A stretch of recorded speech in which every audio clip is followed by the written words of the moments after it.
Reality show, वो भी India में। जैसे हमने सुना है कि ये शो यूएस बेस्ड शो है, तो पहले आप ऐसे कंटेस्टेंट हैं जिसका हम ऐसा इंटरव्यू कर रहे हैं रिगार्डिंग दिस शो।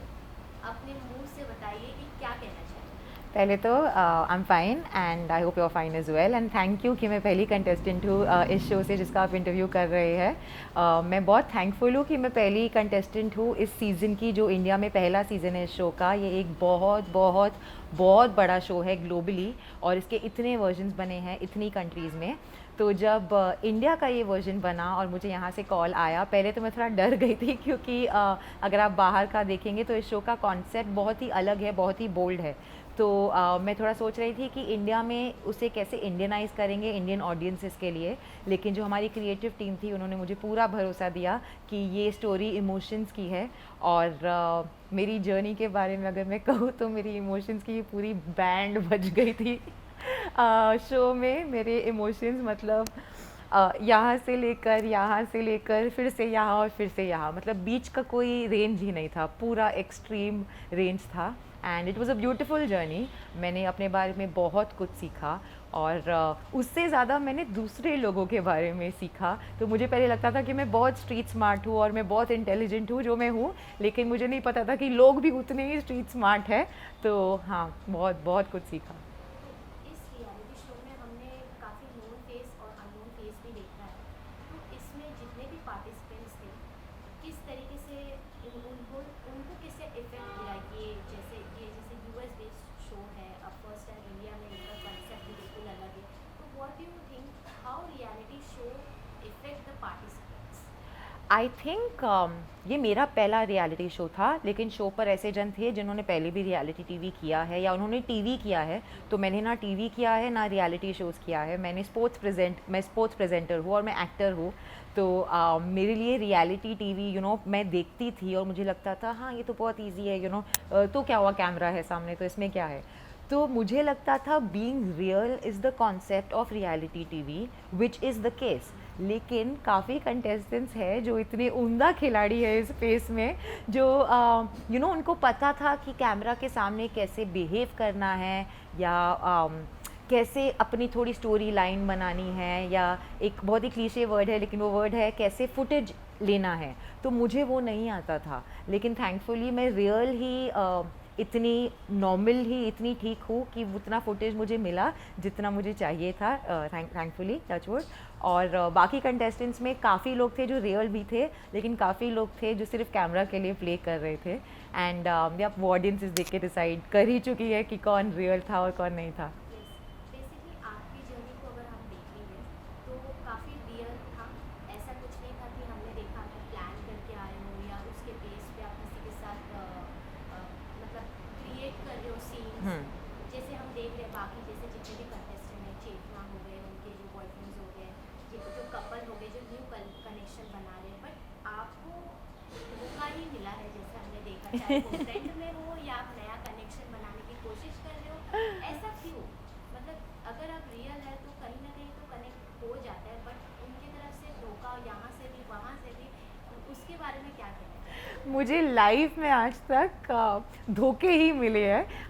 दोस्ती में मुझे धोखे नहीं मिले हैं, यहाँ पे दोस्ती में भी मिला, लेकिन मुझे प्यार में और कनेक्शंस में हमेशा धोखे मिले हैं। तो मैं अभी भी नहीं सीखी हूँ। आई टेल यू, मेरी एक प्रॉब्लम है। मुझे लगता है कि क्योंकि मैं रियल हूँ और मैं सच बोलती हूँ, तो मैं हर चीज़ फेस वैल्यू पे लेती हूँ। अगर आप मुझे बोलेंगे कि आप ऐसा फील कर रहे हैं, मैं वो मानूंगी। अगर कोई और मुझे आके बताएगा कि वो ऐसा फ़ील कर रही है, मैं जब तक आपके मुंह से नहीं सुनूंगी मैं वो नहीं मानूंगी, वो बिलीव नहीं करूंगी। तो मुझे लगता है कि क्योंकि मैं रियल हूँ और मैं ऑनेस्ट हूँ, तो लोग भी रियल और ऑनेस्ट है।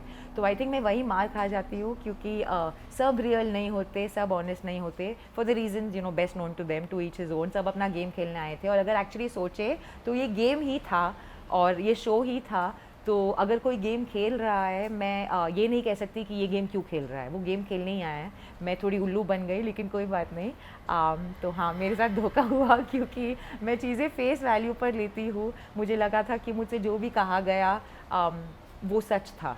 और अगर आई थिंक थोड़े वे में थोड़ा 100 में से 50 सच होगा भी, आई होप, आई प्रे। लेकिन हाँ, इसीलिए मैं धोखा खा गई। बट आप धोखा खा गए हैं तो ज़रा ये भी बता दीजिए किसके वजह से आप हमें मतलब जनता को जानना है कि जिनके जो रिएक्शन से आपको काफ़ी हर्ट हुआ है, क्योंकि जैसे हमने सुना है कि आप बातें चीज़ें अंदर रखती है, काफ़ी ओपन अप स्पीकअप नहीं करती है। रियलिटी शो में भी हमने देखा जिस तरीके से करण कुंद्रा, तेजस्वी आपको सपोर्ट कर रहे हैं, मतलब काफ़ी बड़ी बात होती है कि कोई होस्ट Yes. किसी एक पर्टिकुलर कंटेस्टेंट को सपोर्ट करता है। तो हमें ये बताइए सबसे पहले तो आपको धोखा किसने दिया जिसके वजह से आप काफ़ी हर्ट हुई हो? तो मेरा कनेक्शन बना था अर्जुन के साथ इस शो में, और अर्जुन एक बहुत ही अच्छे इंसान है, बहुत ही प्यारे इंसान है, और मेरा कनेक्शन पूरे शो में सिर्फ अर्जुन की तरफ था। मैंने और कहीं एक्सप्लोर करने की कोशिश नहीं की।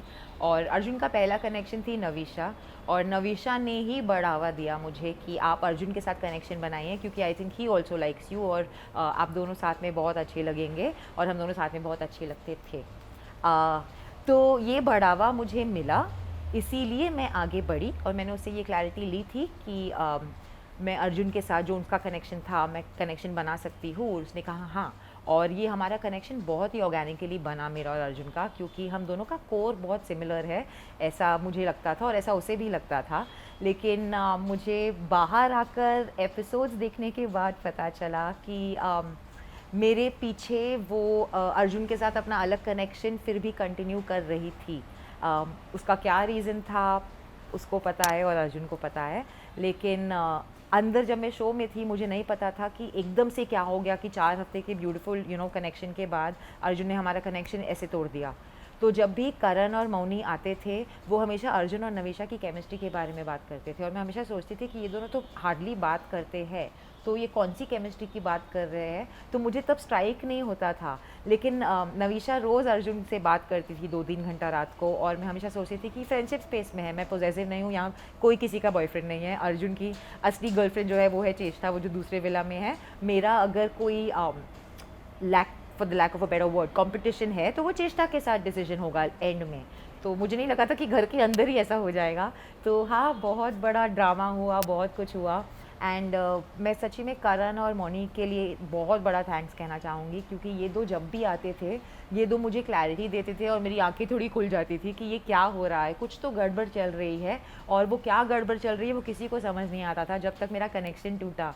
और जैसे वो कनेक्शन टूटा, आई थिंक मेरे अंदर एक इमोशनल बहुत बड़ा बैगेज था जो मैं मेरे पास्ट रिलेशनशिप से भी लेकर आती हूँ, जहाँ मुझे बिट्रेयल मिला है।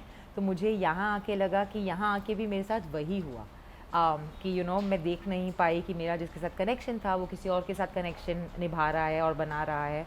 और मुझे जो सबसे बड़ी चीज़ चुभी वॉज एक फ्रेंड ने मुझे बिट्रे किया। वो एक बहुत बड़ा झटका लगा मुझे, क्योंकि मैं लोगों से इतना ईज़िली इमोशनली ओपन अप और अटैच्ड नहीं होती। मैं दोस्त सबकी बनती हूँ, और मैं बहुत प्यारी दोस्त बनती हूँ और निभाती हूँ दोस्ती, लेकिन मैं खुद किसी को अपने दिल में इतनी इजीली जगह नहीं देती। और मैं अर्जुन नवीशा के बहुत क्लोज आ गई थी एज इंडिविजुअल्स, और जब वो बबल बर्स्ट हुआ, और द वे वो बबल बर्स्ट हुआ कि उसका कोई रीज़न नहीं मिला, इट वाज इमीडिएटली कि एक स्विच ऑफ हो गया कि हाँ नेहा बाय, हाँ नवीशा हाय। और एक ही दिन में मतलब मेरा हाथ छोड़ के उसका हाथ वो ही दिन में पकड़ लिया। तो अंदर रहकर, आइलैंड पे रहकर शो में लाइफ ऐसे लगता है फास्ट फॉरवर्ड में चलती है, क्योंकि इमोशंस सुबह कुछ और डायनामिक है, शाम को कुछ और डायनामिक है। तो हाँ, वही हुआ, और मैं काफ़ी उदास हो गई। लेकिन करण, मौनी, तेजस्वी, these guys have really helped me get through my heartbreak और हाँ, and I got my closure on the show as well. Basically हम अगर बात करें रियलिटी शो की, ऐसे काफ़ी लोग हैं जो रियल कनेक्शंस बनाते भी, चाहे वो फ्रेंडशिप हो, आगे तक बॉयफ्रेंड गर्लफ्रेंड हो, या आगे तक मतलब उस रिश्ते को लेके जाते हो। अभी आपको क्या लगता है कि इतने सारे कंटेस्टेंट्स में से आपको रियल कौन लगा, सबसे ज़्यादा जेन्युइन कौन लगा?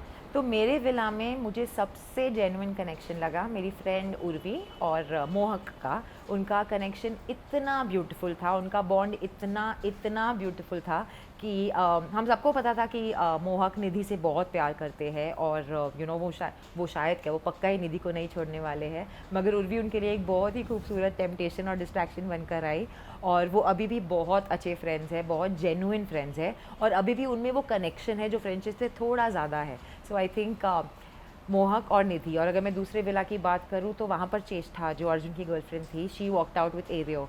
एंड चेष्टा और एरियो का कनेक्शन भी बहुत जेन्युइन लगता है मुझे, क्योंकि मैंने एपिसोड्स देखे। So I think they have a very beautiful connection as well. ये जो मतलब ये जो रियलिटी शो है टेम्पटेशन आइलैंड, इसमें इमोशंस है या सब गेम ही खेल रहे हैं? क्योंकि at the end of the day ये एक रियलिटी शो, एक गेम बेस्ड शो है जिसमें आपको अपनी चीज़ें रखनी पड़ती है। आगे जाके आपका जो भी आप विनर होते हो या रिश्ता आप एक कमाते हो उस शो से, आगे जाके आपको उसको निभाना पड़ता है। तो ये आपके हिसाब से क्या लगता है? मुझे लगता है ये एक गेम शो तो है, लेकिन अगर आप 42 डेज़ लोगों के साथ रह रहे हो, लोगों के बीच में रह रहे हो, तो आप कितना भी गेम करने की कोशिश कर लो, आपको एक बहुत ही शातिर खिलाड़ी होना पड़ेगा, एक रोबोटिक दिमाग के साथ जो अंदर थे घर में दूसरे जन। वो कौन था? वो ये बता दीजिए, एक दो नाम बता दीजिए हमें। मेरा नाम एन से शुरू होता है और ए से ख़त्म होता है। एक और लड़की है जिसका नाम एन से शुरू होता है और ए से ख़त्म होता है, और वो शातिर खिलाड़ी मैं नहीं हूँ, वो है। तो मुझे लगता है आप कितना भी ड्रामा करें या थोड़ा फेक बने या इमोशंस प्रिटेंड करने की कोशिश करें, कहीं ना कहीं तो वो निकल ही जाता है। तो with all due respect to her as well, मुझे पता है कि उसको मैं बहुत पसंद हूँ, तो मुझे पता है कि वो बाहर आकर आई एम श्योर वो कोशिश करेगी मुझे एक्सप्लेन करने की, कि ये गेम था तो ऐसा खेला या वैसा खेला। तो with all due respect again, उसने गेम खेला तो ये बात के लिए तो सैल्यूट है उसको, व्हाई नॉट। लेकिन मेरे हिसाब से ये एक रियलिटी शो है, रियल लोगों के साथ है, और आप कितना भी गेम खेलो, आप लोगों के रियल इमोशंस के साथ खेल रहे हो। तो आई थिंक वो इमोशंस के साथ एक लिमिट तक आप खेल सकते हो, किसी का दिल नहीं टूटना चाहिए, जो मेरा टूटा। तो अगर आपने देखा है, मैं बहुत रोई हूँ और मुझे काफ़ी लोगों ने बोला है कि नेहा तो इतना रोती क्यों है। इनफैक्ट तेजस्वी ने तो आकर कहा था कि नेहा प्लीज़ रोना मत, क्योंकि मैं भी रो दूँगी। तो मैं जो रोई हूँ वो मेरे एक बहुत ही इमोशन जैसे फूट कर बाहर आ गए, जो इतने आने नहीं चाहिए थे। मैंने काफ़ी कंट्रोल किया, लेकिन कैमराज हर जगह थे, आई कुडंट हेल्प इट, वो रोना आ ही जाता था। तो वहाँ पे आके अंदर ऐसे लगता था एक इमोशनल डैम खुल गया है मेरे अंदर और वो आंसू बहते ही जा रहे हैं। तो आई थिंक किसी को हर्ट मत करो, आप कितना भी गेम खेलो, किसी को जेन्युइनली हर्ट मत करो। लास्टली ये भी बात करेंगे, जैसे करण और तेजस्वी और मोनू के साथ जो आपका बॉन्ड देखा, उसके बारे में बताइए। क्योंकि ऐसा हमें लग नहीं रहा था कि आप सब पहली बार मिले हैं शो में। जैसे आपने कहा कि पहले आपने कभी रियलिटी शोज नहीं किए, ये first episode, this is the first time. और फर्स्ट यूएस में शो फर्स्ट टाइम आप वही कर रहे हैं, ऐसा भी नहीं कि आप कोई और reality show, Indian reality show कर रहे हैं। उनके साथ जो बॉन्ड हमने देखा कि जैसे हमें लग रहा था देख के कि आप पहले से बाहर से उनको जानती हैं, तो उनके साथ कैसा बॉन्ड रहा हुआ? तो करण और तेजस्वी को तो मैं बिल्कुल भी नहीं जानती। मोनी और मेरे कॉमन फ्रेंड्स हैं दो। तो मैं मोनी को भी नहीं जानती, लेकिन हमारे दो कॉमन फ्रेंड्स हैं, तो उसे ये पता है कि नेहा यहाँ पर है, जो मेरी कॉमन फ्रेंड है बाहर की, जो उसके साथ मेरी कॉमन फ्रेंड्स है। तो जब भी लेकिन करण भी आते थे, तो आई थिंक फर्स्ट वीक में मेरा किसी के साथ कनेक्शन नहीं बना, क्योंकि मैंने जाके किसी लड़के से बात नहीं करी। मैं एक बहुत बड़ी इंट्रोवर्ट हूँ, जो ऐसे लगता नहीं है क्योंकि मैं इतनी बातों नहीं हूँ, लेकिन मैं बहुत बड़ी इंट्रोवर्ट हूँ। मैं खुद जाके किसी से बात नहीं करती अनलेस मुझे करनी पड़े। तो वो जो लड़के थे, मैंने जाके किसी से बात नहीं करी, तो फर्स्ट वीक में मेरा कोई कनेक्शन नहीं बना। इनफैक्ट एपिसोड्स में पहले 10 दिन आप मुझे देखेंगे बैकग्राउंड में, कि कोई लड़के से बात नहीं कर रही, अपनी मस्ती कर रही है, मैं ग्रुप में बैठ के बात करती थी। तो जब फर्स्ट वीक में डेट्स का सिलेक्शन हुआ, तब करण आए और ऑब्वियसली मैं पिक नहीं हुई, और मैं तो हंस रही थी कि आई थिंक मैं तो एलिमिनेट हो जाऊंगी, क्योंकि मैं तो किसी लड़के से बात करूंगी नहीं, और कोई लड़का मुझसे बात क्यों करेगा, क्योंकि सब लड़कियां उनको भाव दे रही है, तो मुझे क्यों आके कोई भाव देगा बेसिकली। तो मुझे याद है मैं करण के पास गई, एंड जैसे वो शूट ख़त्म हुई और मैंने करण को बोला, करण आप बॉम्बे जा रहे हो, प्लीज़ मुझे भी ले जाओ, क्योंकि यहाँ तो मेरा कुछ नहीं होने वाला, मैं तो किसी से बात नहीं करने वाली। और तभी करण ने मुझे बोला, नेहा तू छा गई है, तू टेंशन मत ले, सब मुंडे आके अभी तुझसे बात करेंगे, तू फिक्र मत कर। तो जब मौनी भी आई और मुझे पहली बार मिली और उन्होंने मुझे हक किया, मैंने उसे कहा कि मौनी मेरा कोई कनेक्शन नहीं बना है, कोई लड़का मुझे देखता भी नहीं है, 10 दिन से मुझ पर किसी ने लाइन नहीं मारी है। तो मौनी ने भी कहा कि तुझे नहीं देख रहे, मुझे समझ में नहीं आ रहा ये लड़के क्या कर रहे हैं। तो हमारा एक बहुत ही ब्यूटीफुल कनेक्शन बनता ही गया मौनी और करण के साथ। और तेजू भी जब जैसे पहली बार आई, हम जब बैठे थे आमने सामने, इट जस्ट फेल्ट लाइक हम दोस्त हैं। एंड जब शॉर्ट्स के बीच में ब्रेक होता था या कुछ भी होता था बात करते करते, she would just look at me and she would just smile. तो अगर आप वो तेजू का एपिसोड देखेंगे भी तो ऐसे लगता है कि तेजू आधा टाइम मुझसे बात कर रही है, और उसने बहुत ब्यूटीफुली काफ़ी चीज़ें एक्सप्लेन की मुझे। उसने एक बहुत प्यारी बात कही मुझे कि नेहा, अगर आप अभी भी उदास है, अभी भी दुखी है, आप ये सोचिए कि जो हुआ वो अच्छा हुआ, क्योंकि अगर आप एक गलत अजम्पशन में और जीती तो दर्द ज़्यादा होता। सो अगर आपका दिल अभी तोड़ दिया किसी ने, वो ज़्यादा अच्छा हो गया। 10 दिन बाद फिनाले में टूटता तो आपको और दुख होता, which is true. And I think जैसे वो बात उसने कही, मैंने अर्जुन से भी बात करी और मुझे मेरा एक क्लोजर मिला। So yeah, I like to thank Karan, Mouni and Teju for being like my pillars of support and strength in there, specially Karan and Mouni. Neha, और एक चीज़ पूछना चाहूँगी, जैसे अभी आपका ये सफ़र, ये जर्नी एंड हो चुका है, तो इस रियलिटी शो से आपने क्या सीखा? सबसे बड़ी चीज़ जो आपका डेवलप हुआ है, या कुछ बुरी चीज़ जो ख़त्म हुई है, क्या ऐसी चीज़ें? तो पहले जो बुरी चीज़ ख़त्म हुई, मैं ये कहना चाहूँगी, मैं पहले कुछ बोलती नहीं थी। अगर आपने शो में भी देखा, मैंने किसी के साथ झगड़ा नहीं किया। जब मौका था अपनी बात करने का कि तुमने मेरे साथ गलत किया या मुझे ऐसा लगता है कि आपने मेरे साथ गलत किया, मैंने फिर भी बात नहीं करी, ना अर्जुन से ना नवीशा से। तो मेरे दोस्तों ने जाके, राजवी और उर्वी, मैंने 2 बहुत ब्यूटीफुल कनेक्शंस बनाए अंदर। उन्होंने जाके मेरे बिहाफ पे बात करी और वो भी मुझे घड़ी घड़ी बोलते थे कि तू क्या कर रही है नेहा, तू बोल, अगर तुझे कोई हर्ट कर रहा है तुझे बोलना चाहिए। वो इंसान को कैसे पता चलेगा कि उसने तुझे हर्ट किया है या कितना हर्ट किया है। और यही बात मुझे करण ने भी कही। तो मैं इमोशनली ओपन अप हुई हूँ इस शो के वजह से। और मुझे लगता है कि अब मैं ये जो मैं इतनी सारी बातें करती हूँ, मैं मतलब की भी वो बात रखूँगी। अगर मुझे कोई चीज़ अफेक्ट करेगी, मैं उसे जाने नहीं दूँगी, मैं उसे सप्रेस नहीं करूँगी। और मैंने और एक चीज़ सीखी कि लोगों को जाके अप्रोच करना चाहिए। अगर कोई लड़का पसंद आए तो जाके उसे प्लीज़ बताइए कि आपको वो पसंद आया है। लड़के हमेशा खुद चल के नहीं आएंगे आपके पास। तो यहाँ ये शो में मैंने ये सीखा कि अगर मुझे कुछ पसंद है, I have to go for it, which I do generally in life. लेकिन प्यार के मामले में मैं ऐसा नहीं करती, इसलिए मैं अभी तक सिंगल हूँ। और तो ये बुरी चीज़ ख़त्म हुई है। और जो मैंने ब्यूटीफुल चीज़ पाई है इस फुल जर्नी में is my 2 friends, Rajvi and Urvi. ये शो कनेक्शंस बनाने का था और मुझे लगता है कि मैंने राजवी और उर्वी के साथ इतना खूबसूरत कनेक्शन बनाया है। वो मुझे इमोशनल सपोर्ट ही नहीं, मैं अंदर बीमार थी काफ़ी टाइम के लिए, लोगों को ये पता नहीं है, बहुत टाइम के लिए मैं बीमार थी। उन्होंने मुझे फिज़िकली भी सपोर्ट किया है। तो या मैंने ये पाया है। और ऑब्वियसली मैं जब बाहर आई और मैंने मेरा फ़ोन देखा, मेरा फ़ोन टंग टंग टंग टंग टंग अभी तक बजना बंद नहीं हुआ है। Thank God the audiences have loved me. तो मैंने एक बहुत ही खूबसूरत कनेक्शन बनाया है ऑडियंसेस के साथ। सो राजवी, उर्वी एंड ऑडियंस, ये मेरे 3 कनेक्शन हैं जो मैंने टेम्पटेशन आइलैंड पे बनाए। ठीक है, इतने सारे फैंस तो आपने बनाए ही है, तो आखिर में जैसे आपने कहा आप सिंगल है, तो आपको कैसा लड़का पसंद है वो बताइए। बस 2 शब्द कहूँगी और आपको पता चल जाएगा, शाहरुख खान।